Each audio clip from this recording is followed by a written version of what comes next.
दुनिया में उभरते बिहार के सबसे युवा सितारे ने वैभव सूर्यवंशी एक बार फिर से बिहार का मान बढ़ाया है। प्रधानमंत्री वीर बाल दिवस के मौके पर दिल्ली में राष्ट्रपति द्रौपदी मुर्मू ने वैभव सूर्यवंशी को सम्मानित किया है। देश भर के 20 बच्चों को प्रधानमंत्री वीर बाल पुरस्कार से सम्मानित किया गया। अभी हाल ही में वैभव सूर्यवंशी ने कई पुराने क्रिकेटर्स के रिकॉर्ड को ध्वस्त कर नया कीर्तिमान बनाया है और अंडर 19 वर्ल्ड कप में भी सबसे ज्यादा छक्के लगाए हैं। और प्रधानमंत्री नरेंद्र मोदी के कार्यक्रम में आपको सीधे लिए चलते हैं। ऐसी सच्चाइयों को दबाने की कोशिश की गई, लेकिन साथियों, अब भारत ने तय किया है कि गुलामी की मानसिकता से मुक्ति पानी ही होगी। अब हम भारतीयों के बलिदान, हमारे शौर्य की स्मृतियां दबेगी नहीं। अब देश के नायक नायिकाओं को हाशिए पर नहीं रखा जाएगा और इसलिए वीर बाल दिवस को हम पूरे मनोभाव से मना रहे हैं। और हम इतने पर ही नहीं रुके हैं। मैकाले ने जो साजिश रची थी साल 2035 में, उसके 200 साल अब थोड़ी समय में हो जाएंगे। इसमें अभी 10 साल का समय बाकी है। इन्हीं 10 सालों में हम देश को पूरी तरह गुलामी की मानसिकता से मुक्त करके रहेंगे। 140 करोड़ देशवासियों का एक संकल्प होना चाहिए, क्योंकि देश जब इस गुलामी की मानसिकता से मुक्त होगा,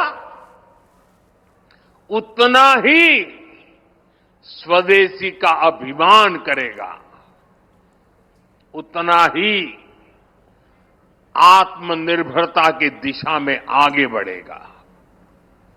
साथियों, गुलामी की मानसिकता से मुक्ति के इस अभियान की एक झलक कुछ दिन पहले हमारे देश की पार्लियामेंट में भी दिखाई दी है।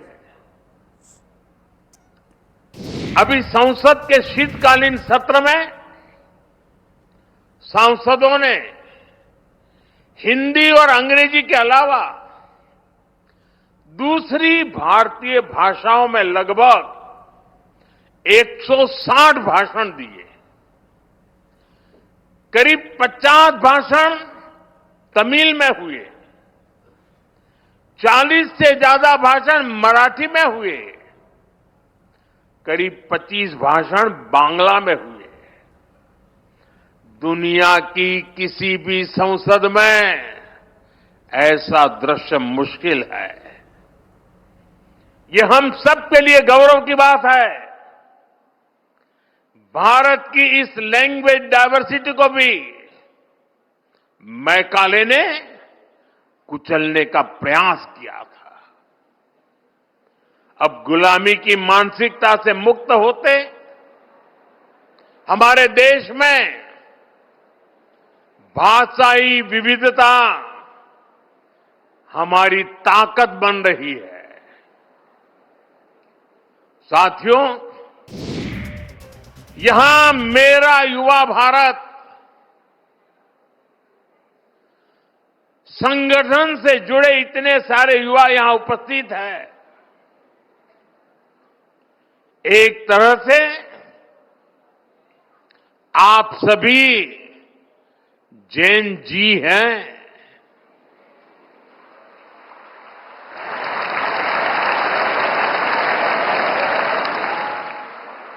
जैन अल्फा भी है।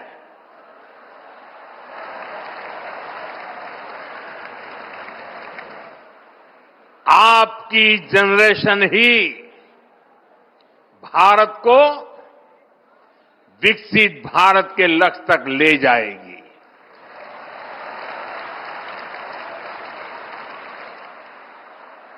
मैं जैन जी की योग्यता,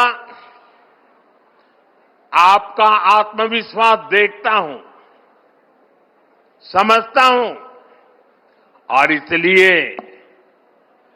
आप पर बहुत भरोसा करता हूं।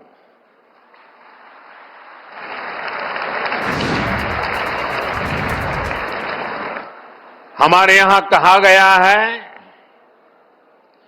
बालादपि ग्रहीतव्यम युक्त मुक्तम मनीषी भी, अर्थात अगर छोटा बच्चा भी कोई बुद्धिमानी की बात करे तो उसे ग्रहण करना चाहिए।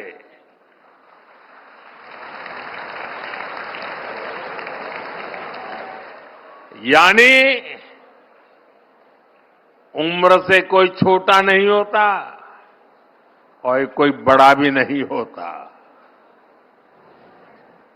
आप बड़े बनते हैं अपने कामों और उपलब्धियों से।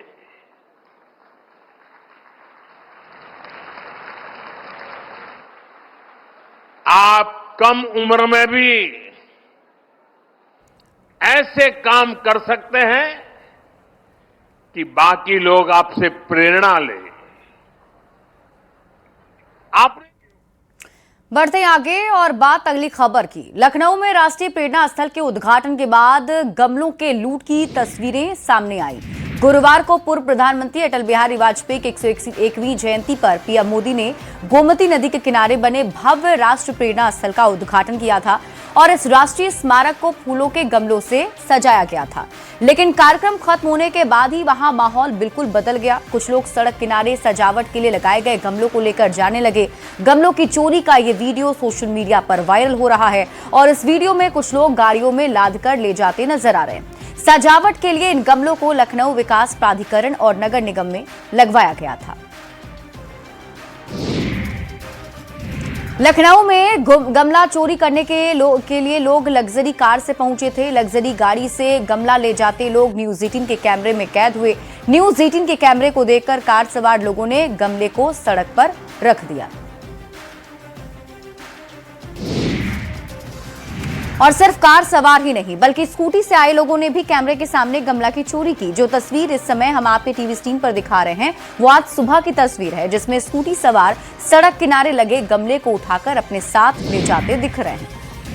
नोएडा में आवारा कुत्ते ने युवती को काट लिया। सेक्टर 137 सुपरटेक इको सिटी की घटना है।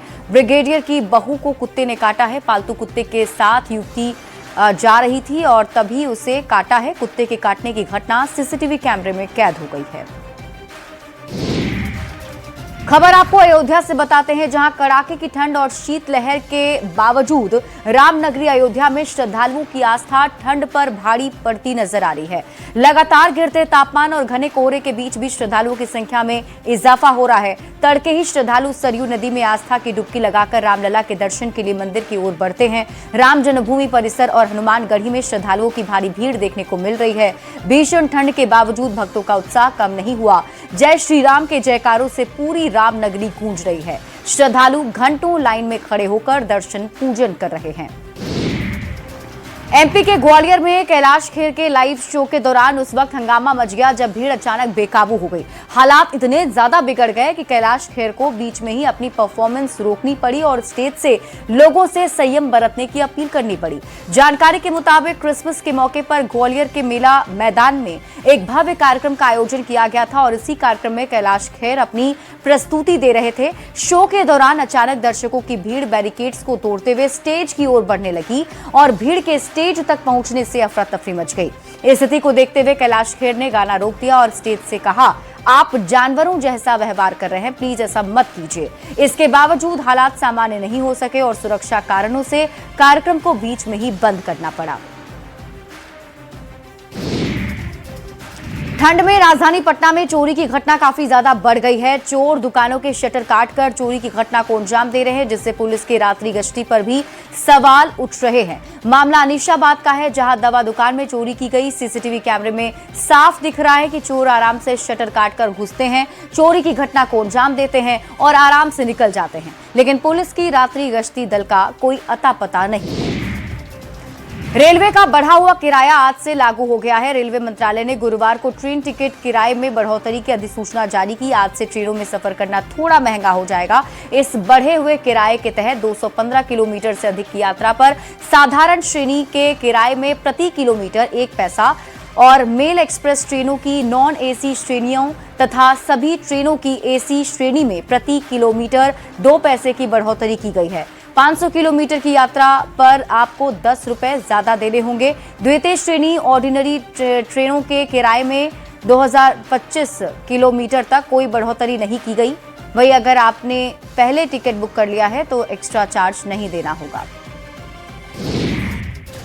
आरजेडी ने सोशल मीडिया एक्स पर एक वीडियो जारी कर बिहार में खादी कालाबाजारी का आरोप लगाया और बिहार के कृषि मंत्री रामकृपाल यादव तक इसमें शामिल होने का आरोप लगा दिया है, जिस पर रामकृपाल यादव ने तीखा पलटवार भी किया। आरोपों को साबित करने की चुनौती दे डाली। रामकृपाल यादव ने कहा कि खुद भ्रष्टाचार के कोख से निकला आरजेडी अगर अपने इस आरोप को साबित कर देता है तो वे कृषि मंत्री के पद से इस्तीफा दे देंगे।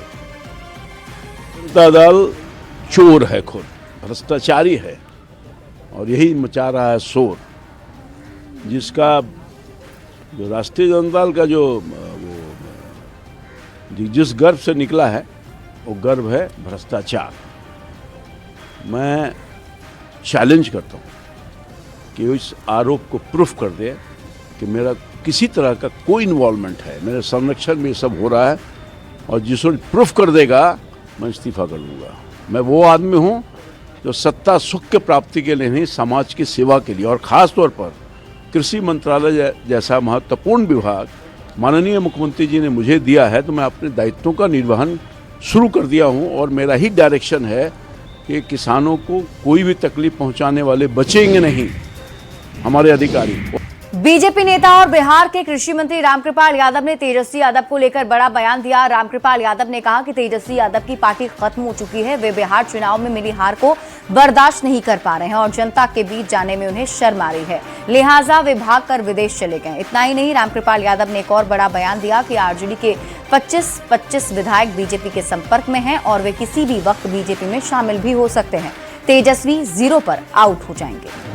तेजस्वी जी की पार्टी खत्म हो चुकी है। तेजस्वी जी विदेश के दौरे पर हैं, हार बर्दाश्त नहीं हुआ और जनता के बीच में जाने से उनको शर्म आ रही है, इसलिए भाग करके विदेश चले गए। उनके नेता भी एगो हैं राहुल जी, और मैं गंभीरता के साथ ये कह रहा हूँ कि उनके 25 के 25 विधायक हमारी पार्टी के कांटेक्ट में हैं और कभी भी 25 के 25 विधायक भारतीय जनता पार्टी ज्वाइन करेंगे। वही बोला हूँ, पहले पार्टी को संभालो, तुम्हारे पास कुछ बचा नहीं भाई। राष्ट्रीय जनता दल के पास वो सब लोग हम लोगों के संपर्क में हैं, 0 पर आउट हो जाओगे। उपेंद्र कुशवाहा की पार्टी आरएलएम के 3 विधायकों की बीजेपी के राष्ट्रीय कार्यकारी अध्यक्ष नितिन नवीन के साथ तस्वीरें वायरल होने के बाद अब सियासी गलियारे में अटकलों का बाजार गर्म है। चर्चा है कि उपेंद्र कुशवाहा से उनके ये 3 विधायक माधव आनंद, आलोक सिंह और रामेश्वर महतो नाराज चल रहे हैं। यही वजह है कि 2 दिन पहले उपेंद्र कुशवाहा की लिट्टी पार्टी में नेता नहीं पहुंचे थे। उपेंद्र कुशवाहा से जब इन तस्वीरों को लेकर सवाल किया गया तो वे किसी भी सवाल का जवाब देने से बचते रहे और मीडिया के लोगों को दूसरा कोई सवाल पूछने के लिए कहने लगे। बार बार सवाल दोहराए जाने के बाद भी उपेंद्र कुशवाहा ने पार्टी में नाराजगी की खबरों का खंडन नहीं किया। सवालें आ रही हैं आपकी विधायकों को लेकर सर। आपको सवाल किया है, आपसे सवाल किया है, तो क्यों आप लोग, जब आपसे सवाल किया ही नहीं तो क्या आलतू फालतू सवाल पूछ रहे? चलिए, आप लोग कोई सवाल ही नहीं, चलिए हो गया, कुछ सवाल आप लोग के पास है ही नहीं। समझ चलिए सर, मना अरे हो गया। नीति की पार्टी की चर्चा है सर। क्या है? नीति पार्टी की चर्चा है कि आपके विधायक नहीं आए। कह तो रहे हैं कि आप लोगों के पास कोई सवाल ही नहीं है। सवाल कोई हो तो कीजिए ना भाई, कोई सवाल है ही नहीं तो क्या सवाल कर रहे हैं? चलिए, अरे भाई कोई सवाल आप लोगों के पास है ही नहीं, सूत उठ के चले आए हैं थोड़ा। अरे भैया हम कह रहे कि कोई सवाल ही नहीं आप लोगों के पास है। कोई सवाल हो तो उसका जवाब दिया जाए, कोई सवाल है ही नहीं तो क्या जवाब इसका दें हम। मुख्यमंत्री नीतीश कुमार ने पटना साहिब स्थित गुरुद्वारा में 359वां प्रकाश पर्व की तैयारी का जायजा लिया और इस दौरान मुख्यमंत्री के साथ मंत्री विजय चौधरी और कई अधिकारी भी मौजूद रहे। तैयारी को लेकर मुख्यमंत्री ने अधिकारियों को कई दिशा निर्देश भी दिए और इस दौरान मुख्यमंत्री ने गुरुद्वारा परिसर स्थित प्रकाश पुंज और 3.50 करोड़ की लागत से बन रहे वॉच टावर का भी निरीक्षण किया। मुख्यमंत्री ने वॉच टावर के बगल में बन रहे निर्माणाधीन पार्क का भी निरीक्षण किया। और इस बीच रुक कर लेते हैं बड़ी खबर की ओर। समस्तीपुर से आपको इस वक्त की बड़ी खबर बताते हैं, जहां बीजेपी नेता रूपक सैनी हत्याकांड में एक और आरोपी गुणेश्वर कुमार चौधरी गिरफ्तार किया गया है। यानी कि अब तक 4 आरोपी की गिरफ्तारी हो चुकी है। सोनू कुमार, मोनू कुमार, हरि ठाकुर और गुणेश्वर कुमार चौधरी की गिरफ्तारी हुई है। बुधवार शाम को हत्या की गई थी, जिसके बाद से ही पुलिस की टीम एक्शन में जुटी हुई है। बीजेपी नेता रूपक सैनी हत्याकांड में लगातार कार्रवाई की जा रही है और 4 अपराधी गिरफ्तार किए जा चुके हैं। न्यूज 18 संवाददाता मुकेश अधिक जानकारी के साथ जुड़ गए हैं। मुकेश, क्या जानकारी मिल पा रही है चौथे आरोपी को लेकर? जी, ये चौथे आरोपी गुणेश्वर कुमार चौधरी है, जिनकी देर रात गिरफ्तारी की गई है, जिस को लेकर के समस्तीपुर पुलिस के द्वारा प्रेस विज्ञप्ति जारी किया गया है और चौथी गिरफ्तारी की पुष्टि की गई है।